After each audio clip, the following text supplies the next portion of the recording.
Good morning, everybody. It is Friday morning. It's Fertility Talk. So we've done it a bit earlier this week, and I think more of you are online this time of the day.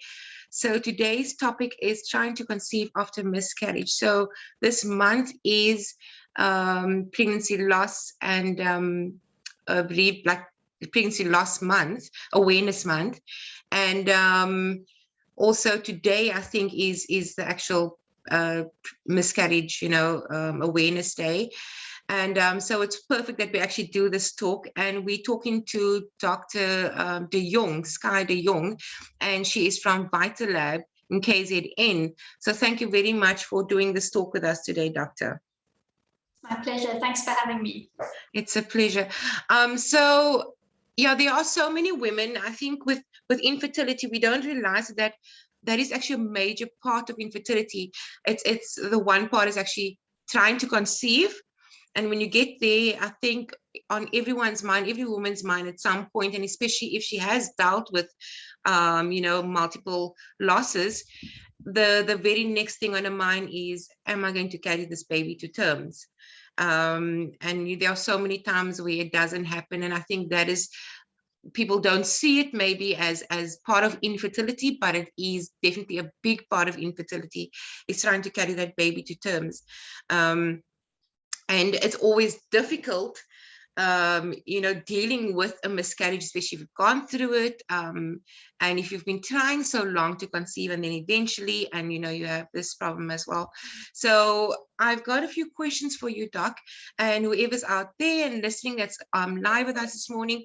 If you have any questions for Dr. De Jongh, she is a fertility specialist at Vitalab in KZN. If you have any questions for her, please put it in the comment section, or at the end of the talk, we'll also give doctor's details, Vitalab's details, and you can actually contact her directly or you can DM us if you don't want to ask the questions directly in the comment section.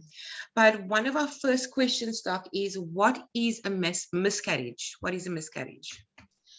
So this is a really important topic, and I'm so glad that we're addressing it, because so many women suffer from miscarriages along the way. 1 in 4 women will suffer from a miscarriage in their life. And it's a hugely traumatic event. It's a death, and up to 80% of women who suffer from a miscarriage will suffer from anxiety thereafter, and up to 50% will suffer from depression thereafter. So it's really a significant thing and something that needs to be addressed. So a miscarriage is technically a loss of a pregnancy prior to viability. So technically viability is 24 weeks. So it can be divided into first trimester and second trimester losses. So your first trimester is prior to 14 weeks, and your second trimester is after 14 weeks, so 14 to 24 weeks. Okay. So are there different types of miscarriages? Certainly. So you get 4 different types. So the first one is something called an anembryonic pregnancy.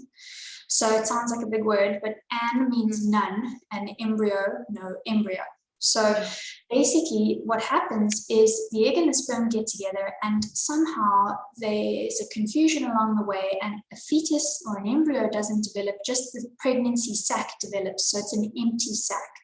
And you'll have all the normal pregnancy symptoms. Your pregnancy test will be positive. The pregnancy hormone level may be a little lower, but you'll have all those signs and symptoms, and you'll only realize this at your first scan at 6 or 8 weeks, when your gynae does a transvaginal scan and doesn't see a fetus. So that's an anembryonic pregnancy, and these happen. We don't know why they happen. It's an abnormality of the sperm and the egg just not coming together nicely. So there's no real risk factor for that, and it does just happen sometimes. Yeah. The second type is a missed miscarriage. So that means you fell pregnant, you had all the pregnancy symptoms, you haven't had any bleeding, but when you go to the gynae and you have a scan, there's no heartbeat. So basically, there are no symptoms of miscarriage, but the baby has in fact demised. The third type is the traditional type that people think of when they think miscarriage, is you started bleeding. And either it's an incomplete miscarriage, so you've bled some of the pregnancy out, but some of it remains, or a complete miscarriage where you've had bleeding and all of the products of conception have passed. Yeah. Okay, sorry, is that all of it? Yes. Sorry. What causes a miscarriage? So there are many, many causes of miscarriage, and often women will have miscarriage, especially in the first trimester, and if it's their first one, and not know the cause.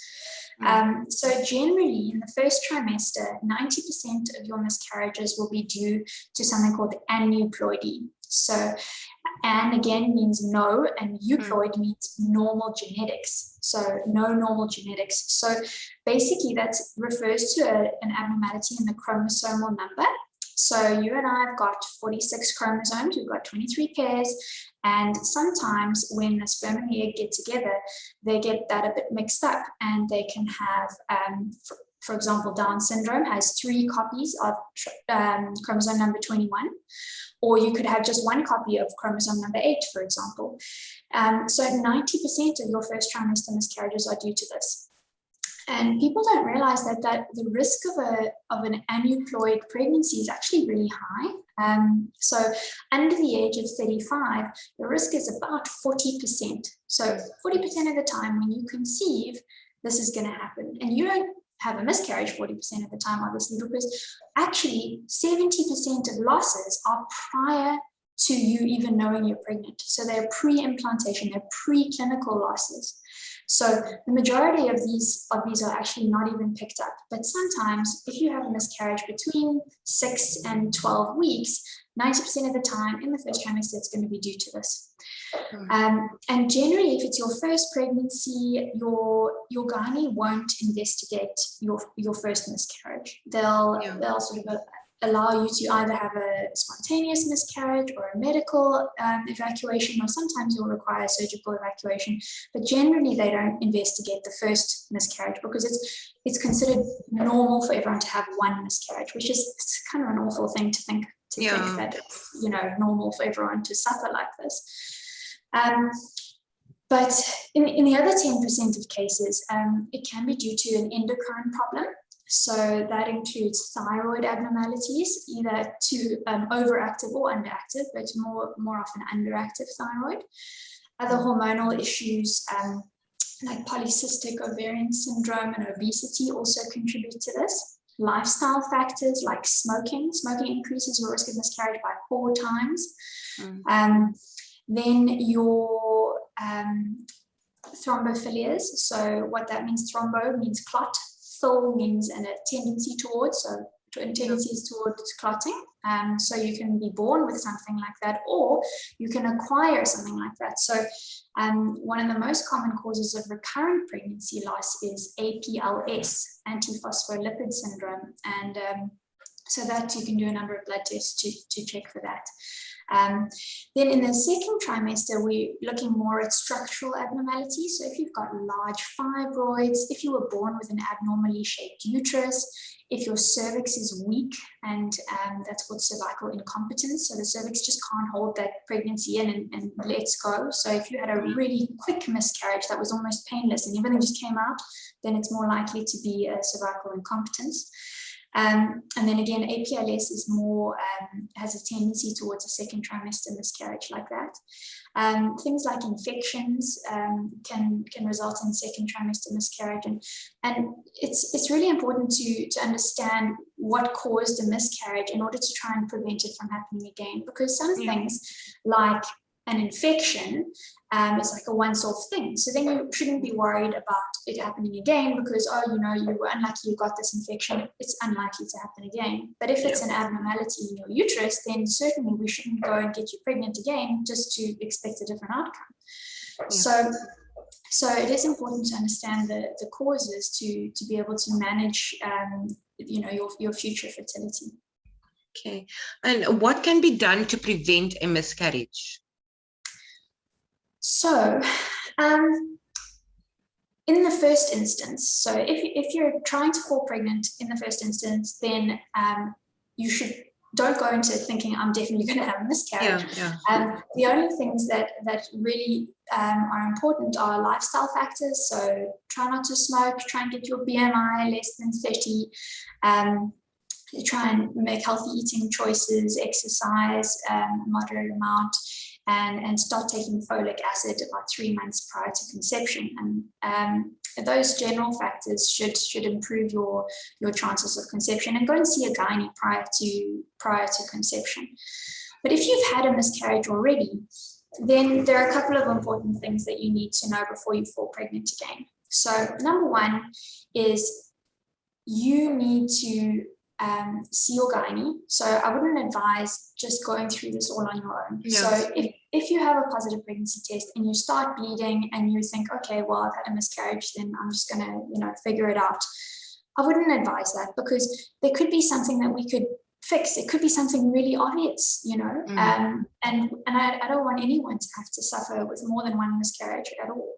So definitely I would go and see your gynae after having had a miscarriage, and what they can do for you is they can do a sonar and they can assess your uterus, and they can see are there any structural abnormalities that could be causing it. They can do a couple of baseline blood tests like thyroid function, vitamin D levels, iron tests, and they can check and see what your general health status is and are there any obvious things that could be causing a miscarriage that can be easily fixed. Yeah. The second thing is that you need to be in a good mental space. So there's no point in rushing into getting pregnant again if you are still grieving and you're not coping and you're trying to work and you're stressed out, because you're not going to conceive. And if you do, you're at increased risk of miscarriage by being in that state. So it's really important to make sure that you and your partner are communicating, and that if you need help, that you seek help in terms of support groups, in terms of going to see a psychologist, and if necessary, going on to an antidepressant to try and assist you to get back to a healthy state prior to conceiving. Okay. So there's a lot of talk about I'm sure I Googled how long should I wait after a miscarriage to see that. What are you guys seeing on the internet? What are they saying? Yeah, that is actually was going to be my next question. It's like how long? I think a question we get a lot is how long after miscarriage. So there's a lot of contradicting evidence out there. So, for example, the WHO advocates for 6 months between miscarriages, and that's just not the case. If you've had a first trimester miscarriage, it's your first loss, you've been to your gynae, you're feeling well, you've stopped bleeding, and your gynae is happy, then you can conceive that very next month. There's actually some evidence that supports that your live birth rate, so your chance of actually having another baby, is significantly higher. It goes up from 38 to 56% if you conceive within 3 months of your last miscarriage. Okay. But that's provided that it was just a simple first trimester miscarriage, first one, okay? Oh. If you've had a second trimester miscarriage, or you required surgery, or you had lots of blood loss and there were complications, then that's a different story. Then I'm sure you would go to your gynae, they would probably do iron studies for you, and they'd find that you were quite iron deficient.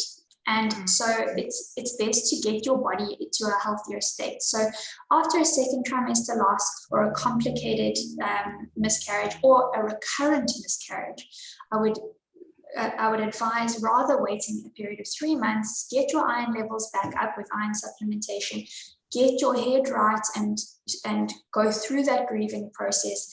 And thereafter, you can, in conjunction with your gynae, you can plan your next pregnancy. Okay, that's actually great. It's almost very hopeful to know that even after, because immediate thought after a miscarriage is, I'm never going to fall pregnant. But even that just significant little number that it increases is really great. I've got 2 questions for you, Doc. The first question is, I had an ectopic pregnancy in 2018, so I've been trying to conceive with no luck.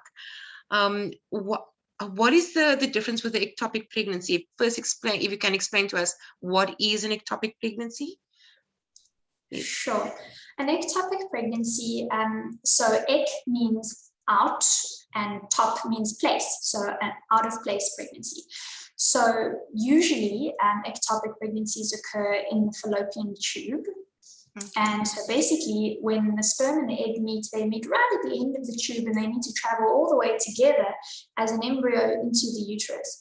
And if for some reason there's a kink in that tube, or the tube got blocked by previous infection or by endometriosis or previous surgery, then that little embryo can get stuck there and it grows. And then if you're lucky, you pick it up before the tube bursts. But if you're unlucky, it gets so large that the tube bursts and you have bleeding into your tummy and you need an emergency operation to often remove that whole tube. So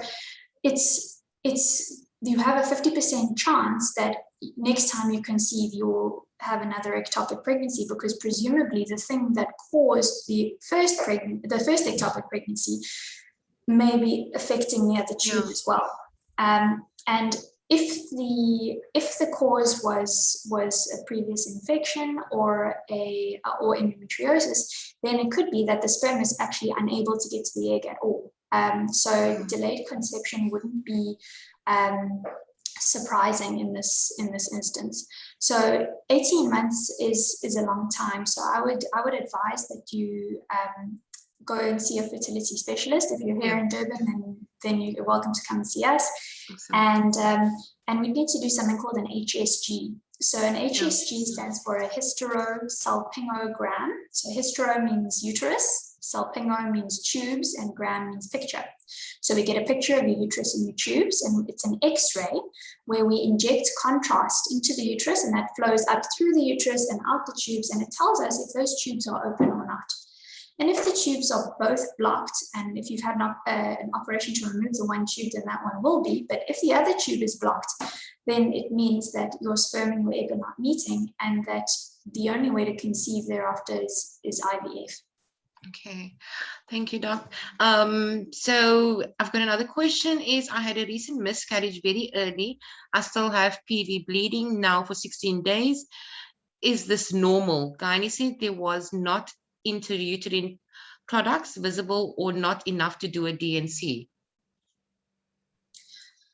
So you can have a little bit of spotting that goes on for a couple of weeks after your miscarriage, but it should definitely stop within that month.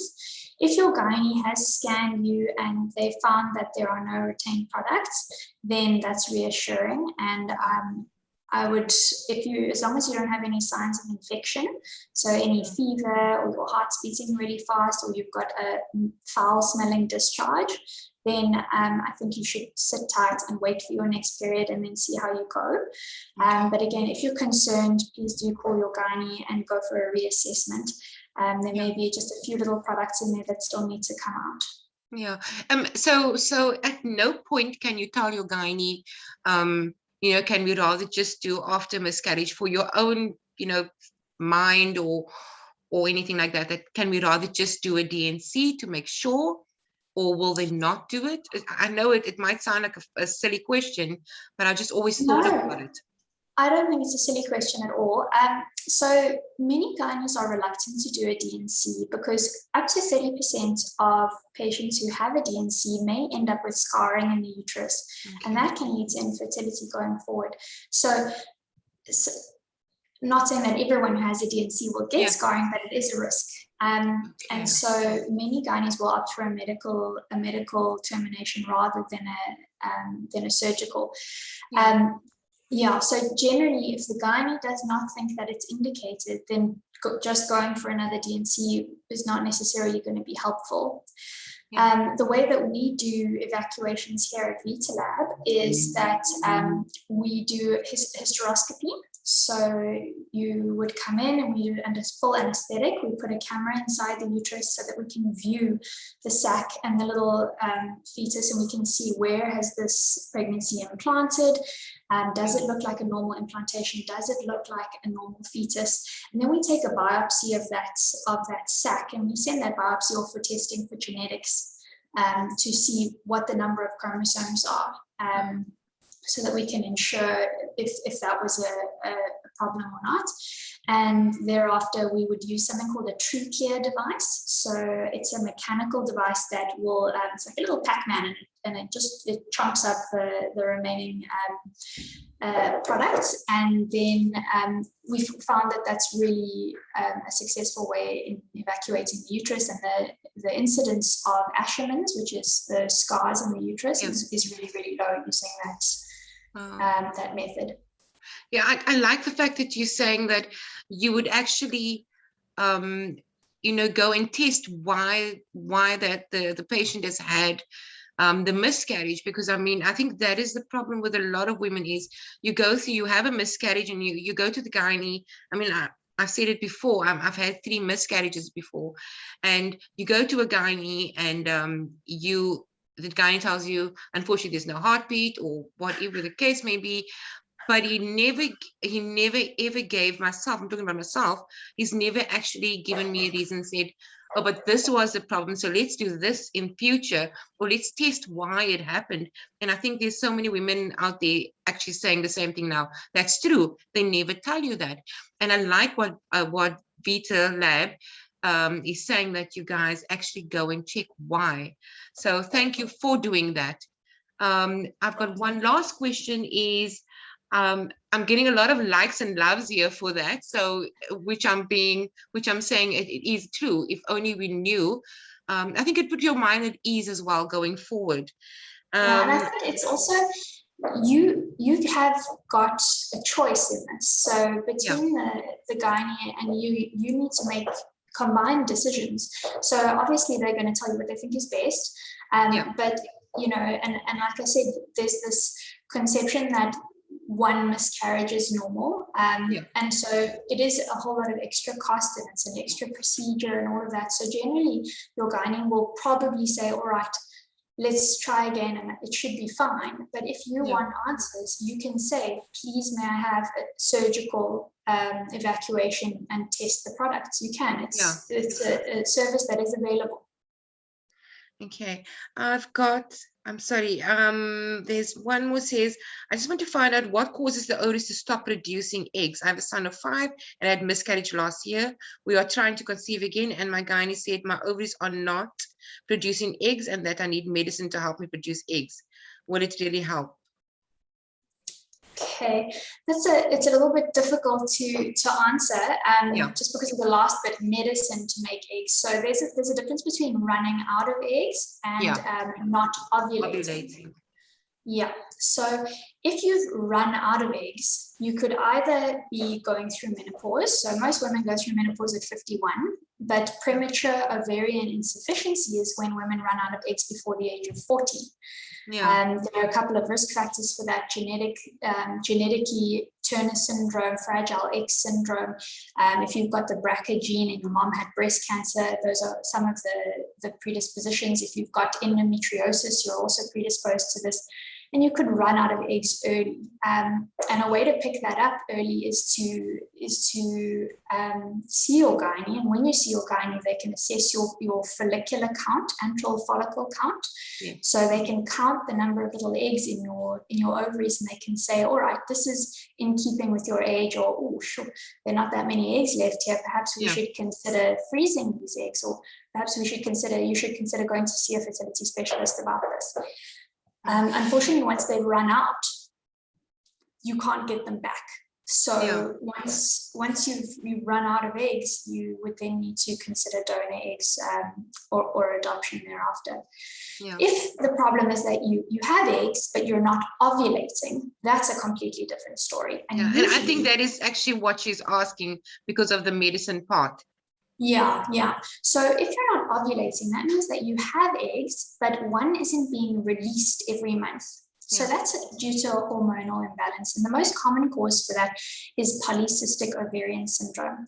And those women actually have lots of eggs. It's the opposite of running out of eggs. And so basically, instead of your brain talking to your ovary using FSH and LH in order to make that egg release, there's a confusion in the hormones, and the ovary just doesn't listen to the brain. And And so you've got all these little teeny weeny little follicles on the outside of the ovary, not knowing what to do, because one of them was supposed to ovulate and they just didn't. And if you don't ovulate, then there's no egg available for the sperm to fertilize, and so you just can't get pregnant. So the way forward there is you need to first of all diagnose what the problem is. So PCOS is not the only thing that causes anovulation. It could be due to you being too skinny. If your BMI is too low, you won't ovulate. Your brain sort of switches off and says, I can only feed one person, not two. Yeah. If you're exercising way too much, if you're super stressed out, then often your period will stop. And so generally these people don't see a period, or they have very long intervals between their periods, or their periods are very irregular. So treatment here consists of the first line treatment is ovulation induction using oral agents like clomiphene or Femara. And those are sort of indirect agents. So they elevate your estrogen, and that sends a message to your brain to say, hey, we need more FSH. And then that FSH increases, goes and talks to your ovaries and sort of shouts at your ovaries instead of just the usual whisper. And often that gets the ovulation to happen. And ideally, you should be scanned throughout your cycle to monitor that the follicle is developing, and then you'll be told, all right, now's the time that you need to go and do your homework. But sometimes that's not enough. Sometimes your ovaries have been so used to ignoring your brain that they just they don't respond to that either. So the next step, and this should be done with a fertility specialist, not with a general gynae, we can give you injections of straight FSH to try and stimulate your ovaries. And sometimes you need a little bit of LH as well if you're a little bit older. But most of the time, if the cause is PCOS, then we can get you to ovulate on your own. But in rare cases, your ovaries are just so stubborn that the next step is IVF. Yeah. Okay. There's one last thing I just want to mention is that I know a lot of time, is it true that when you suffer from PCOS, your chances of miscarriage is actually higher? Yes, your chance of miscarriage is higher, and that's actually independent to your BMI. So a lot of the time when you have polycystic ovaries, you tend to pick up weight really easily, and your BMI is more than 30, and obesity actually puts you at risk of miscarriage on its own. But they found even if you lose that weight, the presence of high LH levels also puts you at risk of increased miscarriage. Usually first trimester miscarriages. It also puts you at risk of increased gestational diabetes. So it is important to try to lose some weight prior to conception, and to make sure that you're doing this in conjunction with your gynae, that you're being monitored, and you're making good lifestyle choices. And unfortunately, once you start to miscarry, there's very little that we can do to stop it. That's the worst part about these miscarriages, is once you start bleeding, we can't stop it from happening. So some women will need to be on something called utrogestan or progesterone. So we find that if you've had a short cervix in the past, or if you tend to have low progesterone levels, so in our facility, once you fall pregnant, we check your progesterone level, and if it's low, we put you on utrogestan to prevent any first trimester miscarriages. But as I say, once you start bleeding, there's not much that we can do. Yeah. Okay, perfect. Thank you very much, Doctor, for this talk. It was, I really love the fact that you answered quite a lot of questions, and I think the women are very grateful that you answered all these questions for them as well. And it helped us to understand a bit more about what our options are when it comes to a miscarriage, and that there are things that we can actually do and to prevent also in future. So thank you very much for taking your time out today to speak to our women. It's my pleasure, Leanne. You've broken up a little bit on my side. I'm not sure if it's happening to everybody. Okay. Thank you so much for having me, and I've really enjoyed today. And I hope that it was helpful. And if anyone has any questions, they can contact us at Vitalab KZN Fertility Clinic. Awesome. Thank you very much, Doctor. Have a good weekend, everyone. Thanks. Bye. Thank you. Bye.